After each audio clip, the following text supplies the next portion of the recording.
What's going on, guys? It's Jimmy here, and welcome to our daily show where we discuss the fourth stimulus check updates, the two new upcoming packages, the next physical infrastructure package, part one, and part two, the next human infrastructure package, the next stimulus package, the American Families Plan, part two, as well as what is going on in our country today and what is going on in Washington, D.C. today. Happy 4th of July. At the end of this video, I will have some special guest appearances for you guys. So make sure you watch all the way to the end to see our special guest appearances at the end of this video that you won't want to miss.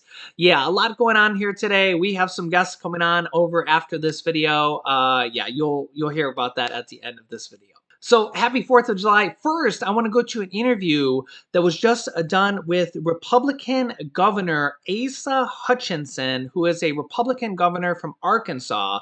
First, he touches on how some Republican governors are sending National Guard down to the Texas-Mexico border to help secure the border. That they say that the federal government is not doing their job, and states are actually sending National Guard down there on their own dime. Listen to this. It costs us too much. It's too great a burden for the next generation. You announced you're sending up to 40 members of the Arkansas National Guard down to the Texas border. The former head of the Customs and Border Protection under President Obama told CNN that moves like this are, quote, political theater. You're a former Undersecretary of Homeland Security. Is it fair to say that this is more of a political gesture than actually helping the situation? No, I disagree with that completely. And what they've given to us on the border is a political nightmare. And so it deserves a cooperative response between the states and the federal government. Whenever I was Undersecretary of Border Security during the Bush administration, we had joint efforts with our state counterparts because we needed those resources.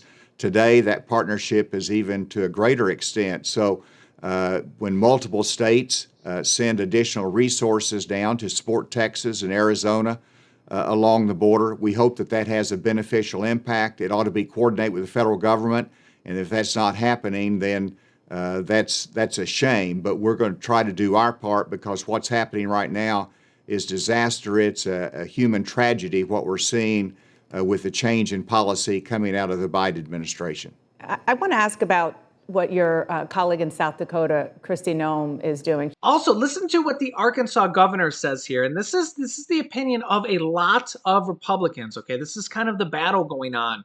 A lot of Republicans do not think that the next stimulus package, which is part two, called the American Families Plan, they don't think it should be passed at all. And he's going to say this here. He's going to say that he thinks that the physical infrastructure package, the roads and the bridges, needs to be passed, that even his state and all states have physical infrastructure that's crumbling, but he hopes that the next stimulus package will be defeated. And we've seen this with the third stimulus check package as well. Not a single Republican voted yes on this. And I get that some Republicans say, well, yeah, there was a lot of pork in that package. But remember that if we go back a little bit before that, when former President Donald Trump was still president, and that second stimulus check, $600, was just passed, President Trump, who was president at the time, was saying, this $600 stimulus check needs to be $2,000. And he said, make this check $2,000. Nancy Pelosi, Speaker of the House, said, okay. They passed it in the House with Republican support.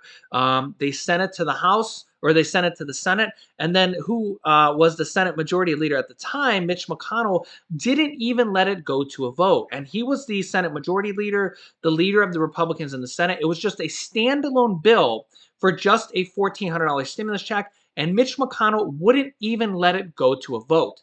That bill probably would have passed. We probably would have got 3 stimulus checks underneath former President Donald Trump at the time. And then we would have had President Biden come in, and you know that he would have passed 1 or 2 or 3 stimulus checks as well. So we probably missed out on at least a full $1,400 stimulus check. That's kind of how the number $1,400 came about. Mitch McConnell didn't even let that standalone bill. There was nothing else in the bill. It was just a bill for $1,400 stimulus checks. He didn't even let it go to a vote. He could have voted no and just let everybody else go to a vote. We only needed 10 Republicans to vote yes. I remember at the time, this was at the end of December, there was enough Republicans. We had Republican Senator Josh Hawley and several other Republican senators that came out and said, yes, they will back President Trump, who was president at the time, calling to make these stimulus checks larger. This was actually after the election. So it's not like he was doing this just to win the election. This was in December. And Mitch McConnell wouldn't even let it go to a vote. So he single-handedly prevented us from getting an extra $1,400 stimulus check. So now here's what Republican governor from Arkansas is saying. This is what a lot of Republicans in Congress are saying as well. They don't think there should be another stimulus package at all. But remember, the Democrats are going to pass this next package without the Republicans through the reconciliation process. But listen to what he has to say. Let's turn to the latest here in Washington on infrastructure negotiations. A group of bipartisan senators and President Biden agreed to a $1.2 trillion deal, no tax increases. The American Society of Civil Engineers says almost 1 in 3 roads in your state, in Arkansas, is in poor condition. So would you like to see more Republicans in Congress support this compromise? Well, the bipartisan infrastructure bill is something that I support because it's limited to the traditional infrastructure of roads and bridges, which has such a great need. It also includes some broadband, some water projects. But the best news is it's paid for. And I like that bipartisan approach. So I hope that that does pass. It's an amount that we can afford. I don't want that tied to passing the second level of human infrastructure because states like Arkansas, other states, we have more money than we could spend right now in terms of some of the federal money that's flowed our direction. So this bipartisan hardcore infrastructure bill is important for our country. I do hope that it can pass, but I hope the other one can be defeated as well because that costs us too much. It's too great a burden for the next generation. I'm almost speechless. Again, I always try to look at things from a realistic point of view, a middle point of view, not Republican, not Democrat. I try to look at things from a middle point of view. Remember, this next stimulus package really has a lot more being negotiated in it. That I think a lot more items that are more important than a single stimulus check, because really there's several items in there that could be game changers for millions of people. We're looking at possible Medicare extra benefits, hearing, dental, vision, and hearing aids. Senator Bernie Sanders says that 75% of seniors do not have these benefits. Giving seniors these benefits going forward forever would be an absolute game changer. Social Security raises are on the table, whether they're going to be in this next package or the package after that. Again, absolute game changer if we see $200 per month Social Security increases.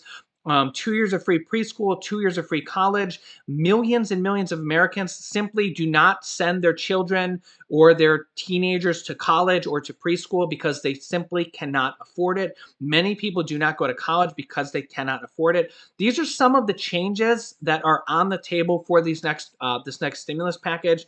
Of course, along with a forced stimulus check, an increase of the child tax credits to extend them till 2025.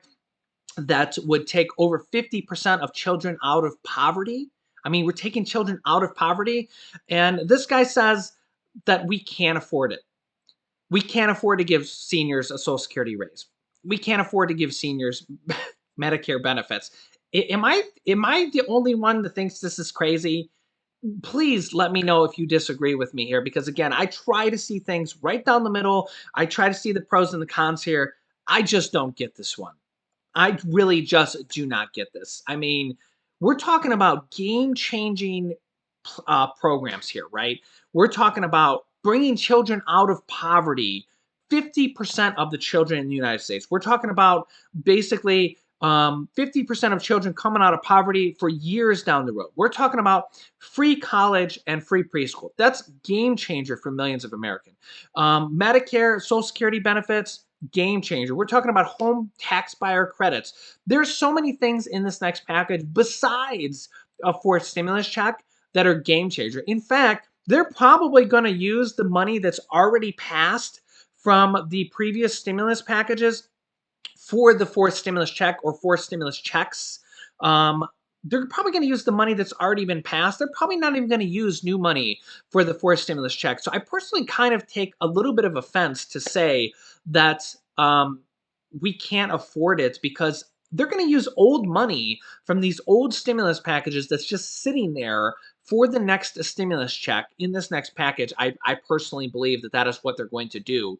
So they're not even using new money. So I personally kind of take offense to that. You can let me know your thoughts on this. Let me know if you disagree with me. Let me know if you agree. Let me know if you see his point of view.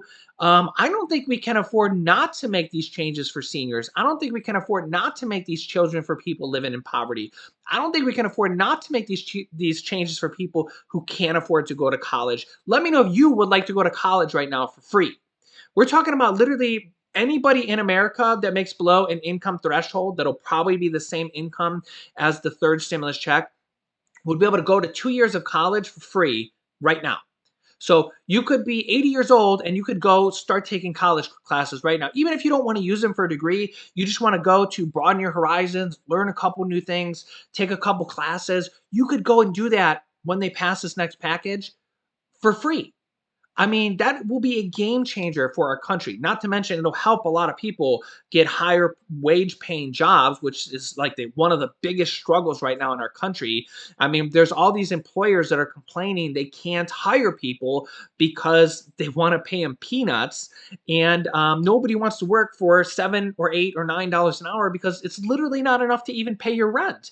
You work for 40 hours a week to make $1,200 a month, and rent is $1,000 a month, and it's literally not enough to work 40 hours a week and pay your rent. That's like the one of the biggest struggles right now in our country. In fact, the two biggest struggles right now, people in a recent poll that were polled said the two biggest concerns right now are wages and the border crisis. So those are now, stimulus wasn't really like an option in this poll. And I mean, I get it. The pandemic is kind of like in there, but I mean, those are kind of like the struggles that are going on right now. We got the pandemic. We got the border crisis, because again, I mean, a lot of people are concerned. There's hundreds of thousands of people coming in through our border every month. I mean, every month. I mean, that's a lot of people. If you're anywhere near the southern states, I mean, that's probably a concern to you, or even if you're not.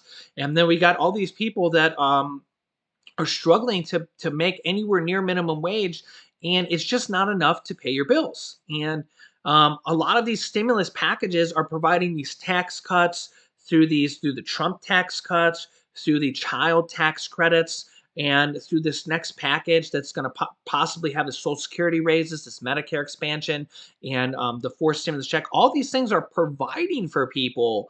They're not making people pay for it. It's kind of the opposite.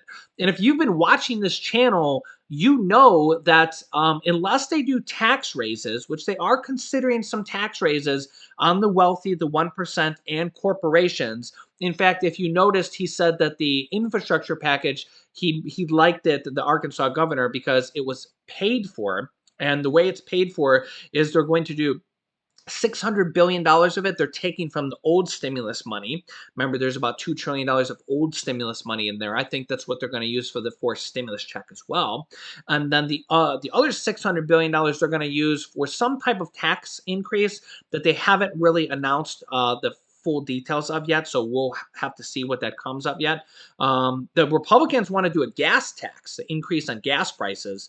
Democrats don't want to do that. President Biden is against that because it would go against his word of raising taxes on anybody that makes less than $400,000. Because if you make $10 a year, if you make nothing and you go to buy gas, it's a tax raise on you. So President Biden is trying to do anything he can to not fall into that kind of trap, because if he goes along with that, yes, it would shore up tax dollars, but he would kind of be going against his word. So President Biden does kind of want to raise taxes, but he wants to raise taxes on people that make over $400,000. That's why the Arkansas governor said he likes that proposal because it's paid for, where the next stimulus package is probably not going to be paid for, at least in its entirety. And if you've been watching this show, you know that the 5 stimulus packages that were passed underneath former President Trump, first of all, you know that President Trump passed 5 stimulus packages. you also know that presidents retain their title as president. So if I say President Trump, you don't get mad at me because I call him president, because just like President Obama or President Clinton, they retain their title of president forever. So I don't always have to say president or ex-president. But yeah, President or former President Trump passed 5 stimulus packages. 2 of them had stimulus checks, but there was actually 5 packages passed in total. President Biden passed 1.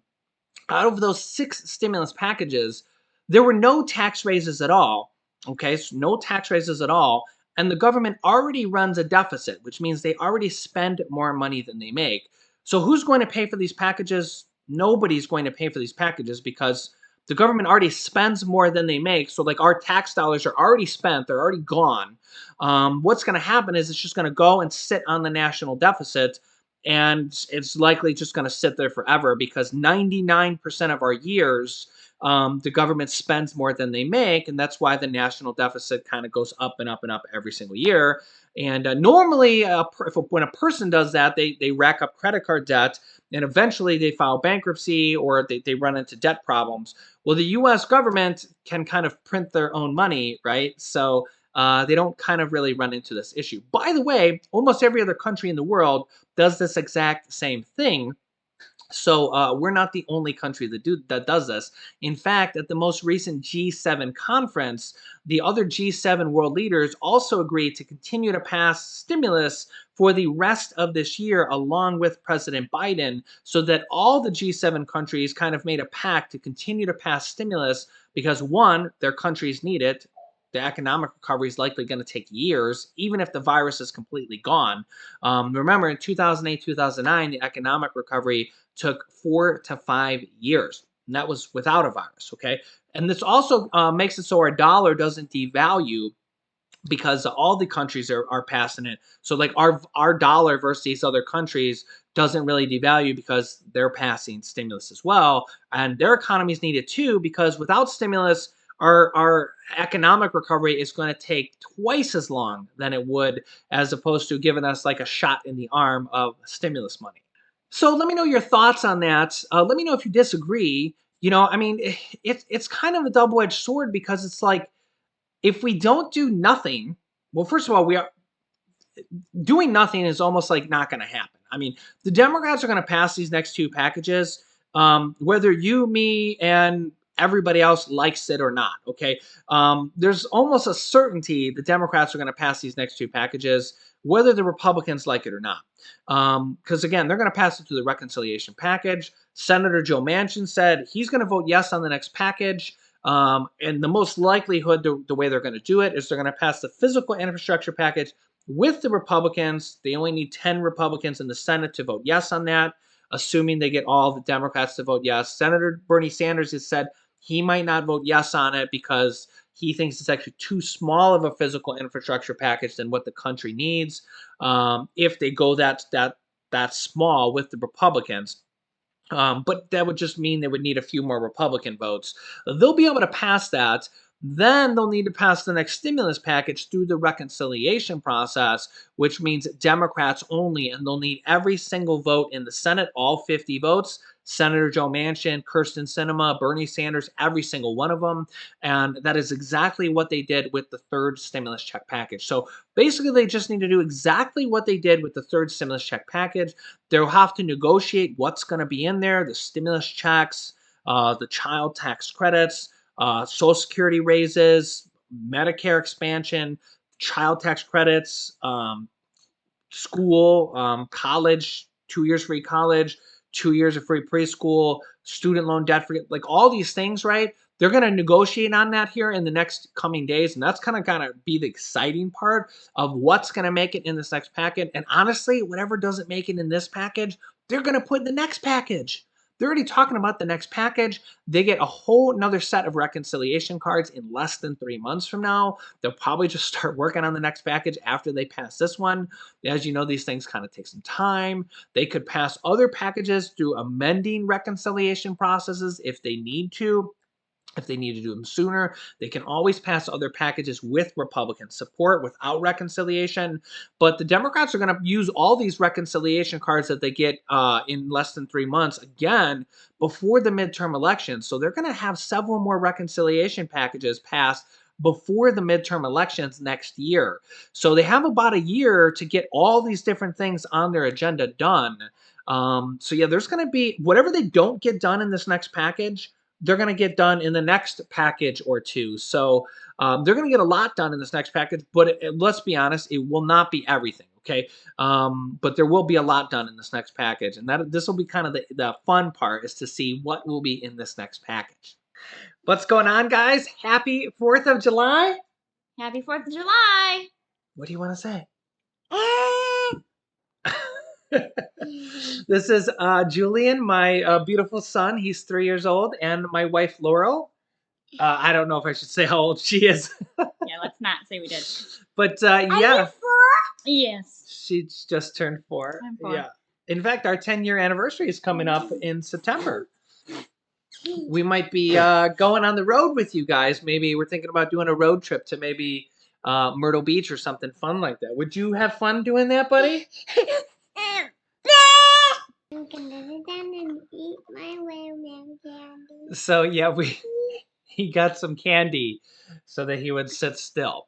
Yeah, that's the life of a 3-year-old, right? Yeah. Tell him about the candy you got. Candy. What kind of candy did you get? Watermelon candy. Watermelon candy. Yeah, happy 4th of July, right? My birthday today. Yay. So yeah, we filmed a little bit early, and Laurel's parents are coming over. My parents are coming over. Mm-hmm. And we'll do fireworks and cornhole and eat dinner, and should be a fun evening. Yeah, cooking some stuff on the grill. Mm-hmm. What are we having? Subway. Oh, that's right. We ordered like a big foot-long sub, like a 6-foot sub. Mm-hmm. I've always wanted to get one of those, and we've never got one of those. Let me know if you know what I'm talking about, like those real long subs. I thought that they like didn't do those anymore, but they do. So we ordered one. I've always wanted to do one, and we've never done one. Yeah. So yeah, we got one of those like real long 6-foot-long subs coming, where everybody will like cut a little piece of theirs. And yeah, that's what we're doing for 4th of July. So, and hopefully I will be the cornhole champion today. We'll see about that one. Not Laurel. Laurel's actually pretty good at it. If you don't know what cornhole it is, it's like cornhole is like you have like a hacky sack bag filled with like corn, and you throw it in like a board that has a hole, an angled board that has a hole in Yeah. the middle. It's I don't know if they play it everywhere in the U.S. Let me know if you know what that game is, but we definitely play it here in Ohio, and probably a lot of surrounding states. But it's definitely a fun game. We'll have some water balloons. Yeah, we're gonna do the water balloons again. Nope, too busy slopping on the candy. Yeah. So yeah, we want to wish you guys a happy 4th of July. Happy 4th! Hope you have a wonderful, restful weekend. Happy 4th. You're a silly boy. All right, say bye-bye. We love you. Bye-bye. Thanks for spending your 4th of July holiday with us. Bye. We consider you guys our extended family. I wish you could be here to play Bye-bye. cornhole with us and eat Subway with us. But yeah, you guys will be going on vacation with us if we end up going for our 10-year Bye-bye. anniversary road trip. And my mom turned 75 in October. We might be taking her and Julian to Disneyland, Disney World in Florida. So that might be interesting too. You guys will be coming along with us. We'll be showing you guys some footage, and I'm sure Julian's very excited about Disney World as well. So stay tuned. We'll keep you updated. You can click this top video here to watch my newest stimulus check video next. This bottom video about stimulus checks that are going out in July, August, and September through different stimulus check programs. And this video, which is about President Biden's Social Security increase. So click on one of those videos next. Thanks, guys, and I will see you in the next video.